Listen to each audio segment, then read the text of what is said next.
এখন দেখো যে উপরে লেখায় দেখতে পাচ্ছ যে উপচাপ আর হচ্ছে কি অধিচাপ। দেখো এই এমসিকিউগুলা বোর্ডে কি পরিমাণে আসছে। তো এটা আমরা প্রথমে দেখব যে উপচাপটা কি। উপচাপ হচ্ছে বৃত্তেরটাকে অর্ধেক ভাগ করে আমরা দেখতেছি যে এই উপরে একটা চাপ, এই নিচে একটা চাপ। এখন এর মধ্যে হচ্ছে যে এই কোনো চাপ যদি অর্ধেকের চেয়ে কম হয় তাহলে সেটাকে বলে উপচাপ। আর এই যে উপরে যেটা আছে অংশটা বড় চিকন যে দাগটুকু আছে এটাকে বলা হবে অধিচাপ। তাহলে অর্ধেকের চেয়ে কোনো বৃত্তের চাপ যদি অর্ধেকের চেয়ে কম হয় তাহলে সেটা হচ্ছে উপচাপ, আর বড় যদি হয় সেটা হচ্ছে অধিচাপ। এই জায়গায় তোমরা দেখো যে প্রথম প্রশ্নটার মধ্যে কোনো বৃত্তের উপচাপে অন্তর্লিখিত, আমরা জানি কি অন্তর্লিখিত মানে ভিতরে। এই জায়গায় এই অংশের ভিতরে ভিতরে তুমি এই জায়গায় একটা বিন্দু নাও, নেওয়ার পরে যদি তুমি এই জায়গা থেকে এটা আর এই জায়গা থেকে এটা যোগ করো তাহলে এই জায়গায় একটা কী হয়েছে, কোণ উৎপন্ন হয়েছে। এই কোণটার কথা এই জায়গায় বলছে যে কোনো বৃত্তের উপচাপে অন্তর্লিখিত। উপচাপ মানে কি অর্ধেকের চেয়ে কম।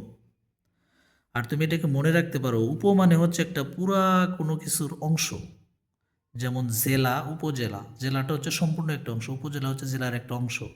আর অধিটাকে তুমি মনে রাখতে পারো যে জেলার চেয়ে বড়, বিভাগের সাথে তুমি মনে রাখতে পারো এটা হচ্ছে বিভাগ, বড় একটা অংশ আর কি।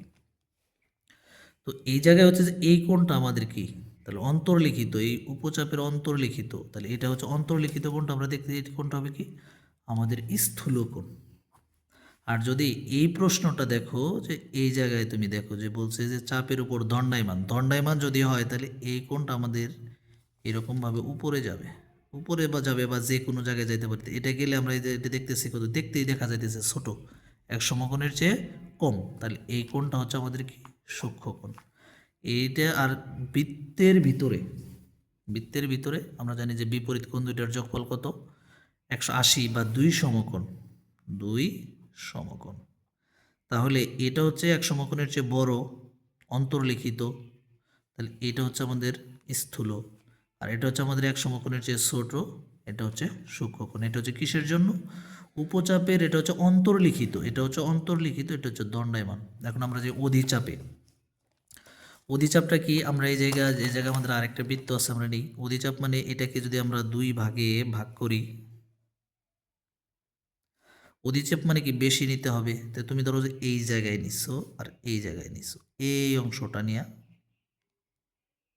তুমি ভাবতেছো বা এই অংশটাকে তুমি ধরছো অধিচাপ, অধিচাপে অন্তর্লিখিত, তাহলে এই জায়গায় ধরো যে তোমার একটা বিন্দু আছে, তুমি এই জায়গায় নিছো আর এই জায়গায় নিছো, এটা হচ্ছে কি তোমার অন্তর্লিখিত। এটা কিসের জন্য, বড় মানে এটা হচ্ছে অধিচাপের জন্য, অধিচাপ, অধিচাপের জন্য। তাহলে বড় হইলে এটা দেখতেছো যে তুমি যদি আরেকটা দণ্ডায়মান নাও, ধরো যে এই জায়গায়, আরেকটা হচ্ছে এই জায়গায়, তাহলে তুমি দেখতেছো এটা হচ্ছে বড়, এটা হচ্ছে ছোট। আর এটা আমরা জানি যে দুইটা মিলে হবে কত, 2 সমকোণ। 2 সমকোণ যেহেতু বড় ছোট তাহলে তো আর সমান না, এর মানে এটা হচ্ছে কম এক সমকোণের চেয়ে, আর এটা হচ্ছে এক সমকোণের চেয়ে বেশি, এর মানে এটা হচ্ছে অন্তর্লিখিত। অধিচাপের অন্তর্লিখিত হচ্ছে সূক্ষ্মকোণ।